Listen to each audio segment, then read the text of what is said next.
Hello everyone, welcome back to my channel geometrics engineering. और आज के इस लेक्चर में हम जीएनएसएस और जीपीएस रिलेटेड कुछ एमसीक्यू क्वेश्चंस को सॉल्व करेंगे। तो शुरू करते हैं। तो सबसे पहला क्वेश्चन है, यहाँ पे ये 4 जीएनएसएस सिस्टम है और आपको इनके कंट्रीज, कौन कौन से कंट्रीज ने इन्हें डेवलप किया इसके बारे में बताना है। बिडू, गैलीलियो, जीपीएस और ग्लोनास, ये 4 जो है जीएनएसएस सिस्टम है जो ऑल ओवर जो है ग्लोबल नेविगेशन इंफॉर्मेशन प्रोवाइड कराते हैं। और इन्हें किन कंट्रीज ने डेवलप किया है? तो बिडू जो है ये चाइना ने डेवलप किया है, गैलीलियो ये यूरोप का जीएनएसएस सिस्टम है, जीपीएस जो है ये यूएसए का जीएनएसएस सिस्टम है और ग्लोनास जो है ये रशिया का जीएनएसएस सिस्टम है। इसके बाद नेक्स्ट क्वेश्चन है कि which satellite navigation system was first to be deployed and operated in the 1960s by the US military.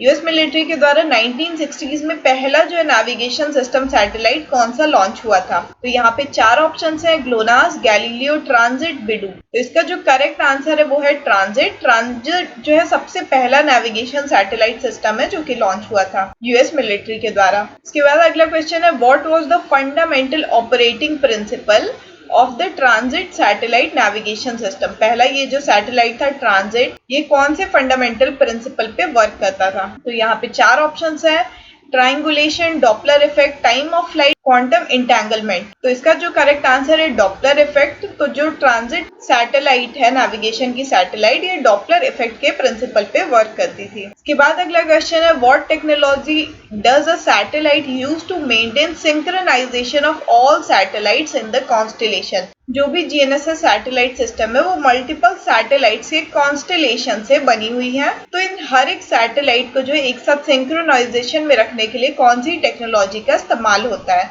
तो यहाँ पे 4 ऑप्शंस हैं, mechanical clocks, quartz crystal, atomic clock, solar powered clocks. तो इसका जो करेक्ट आंसर है वो है एटॉमिक क्लॉक। एटॉमिक क्लॉक जो ये सारे सैटेलाइट कॉन्स्टेलेशन को सिंक्रोनाइज रखने का काम करती है। इसके बाद अगला क्वेश्चन है, which technique is commonly used to combine noisy and constantly changing data in satellite navigation receivers। तो इसके भी यहाँ पे 4 ऑप्शंस हैं, फोरियर ट्रांसफॉर्मेशन, कामन फिल्टरिंग, सिंगुलर वैल्यू डिकम्पोजिशन या फिर प्रिंसिपल कंपोनेंट एनालिसिस। इन चारों टेक्निक में से कौन सी टेक्निक है जो कि इस्तेमाल की जाती है नॉइजी और कॉन्स्टेंटली चेंजिंग डेटा को कंबाइन करने के लिए सैटेलाइट नेविगेशन रिसीवर्स में? तो इसका जो करेक्ट आंसर है वो है कामन फिल्टरिंग। तो कामन फिल्टरिंग का इस्तेमाल किया जाता है इसमें। इसके बाद अगला क्वेश्चन है, which scientific theories applied to correct time in GPS causing the GPS satellite clock to advance faster than a clock on the ground। यहाँ पे 4 साइंटिफिक थ्योरीज के नाम है, जिसमें से कौन सी थ्योरी जो जीपीएस के टाइम करेक्शन के लिए इस्तेमाल किया जाता है? तो Newton's law of motion, Kepler's law of planetary motion, Einstein's theory of general relativity या फिर मैक्सवेल की इलेक्ट्रोमैग्नेटिक थ्योरी। तो ये काफी अच्छा क्वेश्चन है, इंपॉर्टेंट क्वेश्चन है। तो इसका जो करेक्ट आंसर है वो Einstein's theory of general relativity. इसका इस्तेमाल करके जो है जीपीएस के टाइम को करेक्ट किया जाता है। इसके बाद अगला क्वेश्चन है, which of the following is a regional navigation satellite system. यहाँ पे 4 सैटेलाइट सिस्टम है, जीपीएस, ग्लोनास, बिडू और आईआरएनएसएस। इनमें से कौन सा सैटेलाइट सिस्टम है जो कि ग्लोबली कवरेज नहीं प्रोवाइड करता है, किसी पर्टिकुलर रीजन पे कवरेज प्रोवाइड करता है? इसका जो करेक्ट आंसर है आईआरएनएसएस। ये इंडिया और उसके इर्द गिर्द के एरिया को कवर करता है और नेटवर्क्स प्रोवाइड कराता है। तो आईआरएनएसएस जो है एक रीजनल सैटेलाइट सिस्टम है। इसके बाद अगला क्वेश्चन है, how many satellites make up the baseline configuration of the GPS constellation according to the US government. US government के अकॉर्डिंग जो है जो जीपीएस कॉन्स्टेलेशन है उसको बनाने के लिए, उसके बेसलाइन कॉन्फ़िगरेशन को बनाने के लिए कितने सैटेलाइट्स की जरूरत पड़ती है? तो यहाँ पे 4 ऑप्शंस हैं, 12, 18, 24 और 30। तो इसका जो करेक्ट आंसर है वो है 24 सैटेलाइट के कॉन्स्टेलेशन का होना जरूरी है जीपीएस सिस्टम में। इसके बाद अगला क्वेश्चन है, what information is included in the navigation message transmitted by GNSS satellite. GNSS satellite से जो नेविगेशन मैसेजेस रिसीव होते हैं उनमें कौन सी इंफॉर्मेशन जो है इंक्लूडेड रहती है? तो पहला है coordinate of the user receivers, दूसरा है बाइनरी बाईफेज मॉड्यूलेशंस, तीसरा है करियर फ्रीक्वेंसीज, चौथा है coordinate of the satellite over time. इसका जो करेक्ट आंसर है डी।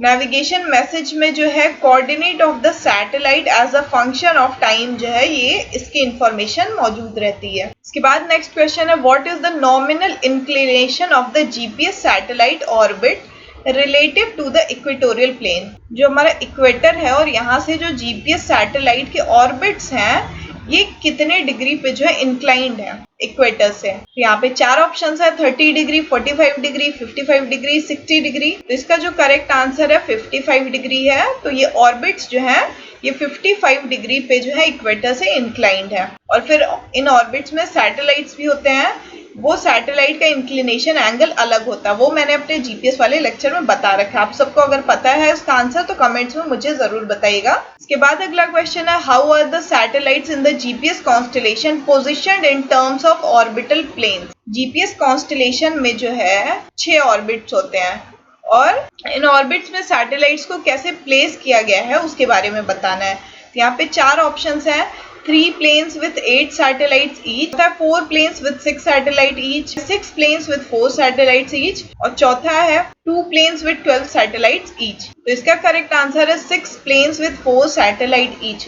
तो जीपीएस कॉन्स्टलेशन सिस्टम में अर्थ के चारों तरफ जो है 6 ऑर्बिटल प्लेन्स हैं और हर एक ऑर्बिट में जो है 4 सैटेलाइट्स का कॉन्स्टलेशन प्लेस्ड है और जिसकी हेल्प से ये जो है ग्लोबली हमें नेविगेशन डेटा प्रोवाइड करा पाते हैं। इसके बाद अगला क्वेश्चन है, what does a GNSS receiver process to determine users position, velocity and time. GNSS receiver जो है एक यूजर की पोजीशन, वेलोसिटी और टाइम को बताने के लिए कौन सा सिग्नल जो है प्रोसेस करता है।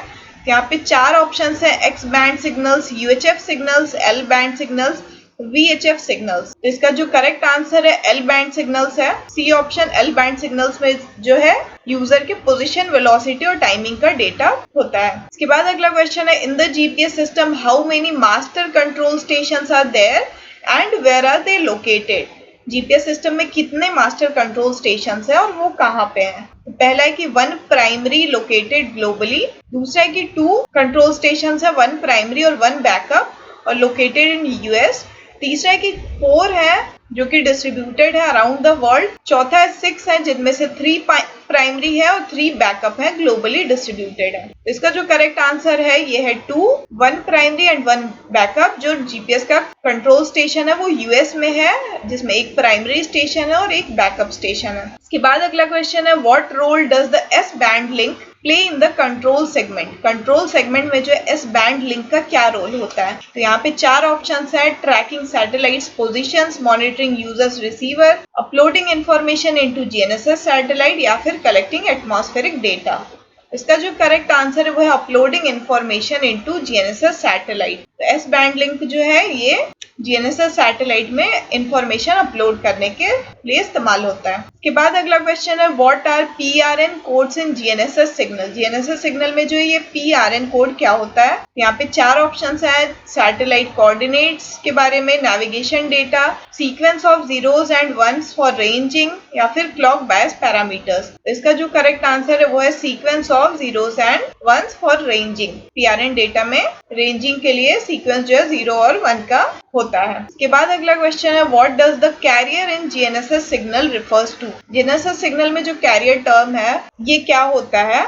तो यहाँ पे 4 ऑप्शन है, satellite ephemeris, radio frequency sinusoidal signal, clock bias parameters या फिर एल्मेनाक डेटा। इसका जो करेक्ट आंसर है वो है radio frequency sinusoidal signal. Carrier जो होता है जीएनएसएस का उसके अंदर रेडियो फ्रीक्वेंसी सिग्नल्स होते हैं। इसके बाद अगला क्वेश्चन है, which of the following component is not part of GNSS signal. यहाँ पे 4 ऑप्शन है, इनमें से जो है कौन सा ऑप्शन जीएनएसएस सिग्नल का पार्ट नहीं है। Sine waves, digital code, navigation messages, magnetic fields. तो इसका करेक्ट आंसर है मैग्नेटिक फील्ड्स। मैग्नेटिक फील्ड्स का जीएनएसएस सिग्नल से कुछ भी लेना देना नहीं है। इसके बाद अगला क्वेश्चन है, what type of atomic clocks do GPS satellites typically carry to provide timing information for their signals. GPS satellite जो है किस टाइप के एटॉमिक क्लॉक्स कैरी करते हैं। यहाँ पे 4 ऑप्शंस हैं, caesium atomic clocks, rubidium atomic clocks, both caesium and rubidium atomic clocks या फिर क्वार्ट्ज क्रिस्टल क्लॉक। इसका जो करेक्ट आंसर है वो both caesium and rubidium atomic clocks जो है जीपीएस कैरी करता है। इसके बाद नेक्स्ट क्वेश्चन है, what are the carrier frequencies of the L1 and L2 signals transmitted by each GPS satellite. L1 और L2 सिग्नल की क्या फ्रीक्वेंसी है? यहाँ पे भी 4 ऑप्शंस हैं, तो इसका जो करेक्ट आंसर है डी है। L1 जो है इसकी फ्रीक्वेंसी 1575.42 मेगाहर्ट्ज है और L2 की फ्रीक्वेंसी 1227.6 मेगाहर्ट्ज है। इसके बाद नेक्स्ट क्वेश्चन है, which modulation technique is used for the L1 signal and what are the two pseudo random noise PRN codes जिसको कहा जाता है यूज्ड फॉर मॉड्यूलेशंस। यहाँ पे 4 ऑप्शंस है, frequency modulation, P code and CB code, amplitude modulation P code and L code, binary phase shift keying P code and CA code, quadrature amplitude modulation Y code and P code. तो इसका correct answer C है। तो L1 signal के processing के लिए modulation technique के लिए जो है BPS के बाइनरी फेज शिफ्ट कीइंग का इस्तेमाल किया जाता है और इसमें जो 2 PRN कोड जनरेट होते हैं वो P कोड और CA कोड जनरेट होते हैं। तो ये भी एक इम्पॉर्टेंट क्वेश्चन है, ये याद रखिएगा आप लोग। L1 सिग्नल के मॉड्यूलेशन के लिए BPS के टेक्निक का इस्तेमाल होता है और PRN कोड P कोड और CA कोड जनरेट होते हैं। नेक्स्ट क्वेश्चन सेम है कि L2 सिग्नल के मॉड्यूलेशन के लिए कौन सा मेथड इस्तेमाल होता है? तो यहाँ पे भी 4 ऑप्शन है, BPS के विद CA कोड या फिर quadrature amplitude modulation QAM with L code या फिर अगेन BPS के विद P कोड या फिर amplitude modulation with Y code. इसका करेक्ट आंसर है C, BPS के विद P कोड। तो L1 सिग्नल जो था वो भी BPS के था, पर PRN कोड जो है P कोड के साथ वो CA कोड भी जनरेट करता था, पर L2 सिग्नल में जो है BPS के साथ बस P कोड जनरेट होता है, क्योंकि L2 सिग्नल में जो है ज्यादा जो है प्रिसीजन होता है और सिक्योरिटी पर्पस से इस्तेमाल होता है। तो आज के जो है इस लेक्चर में बस इतने ही MCQs हैं GPS और GNSS से रिलेटेड। आगे जो है मैं और टॉपिक्स पे और भी MCQ सीरीज बनाऊंगी। तो आई होप कि आप सबको इस लेक्चर से अच्छे से जो है इन सारे MCQs के बारे में समझ में आ गया होगा। और अगर आप सबको ये सीरीज पसंद आ रही हो तो प्लीज मुझे कमेंट सेक्शन में जरूर बताइएगा। और आप सबका इस सीरीज में बने रहने के लिए बहुत बहुत धन्यवाद। Thank you very much.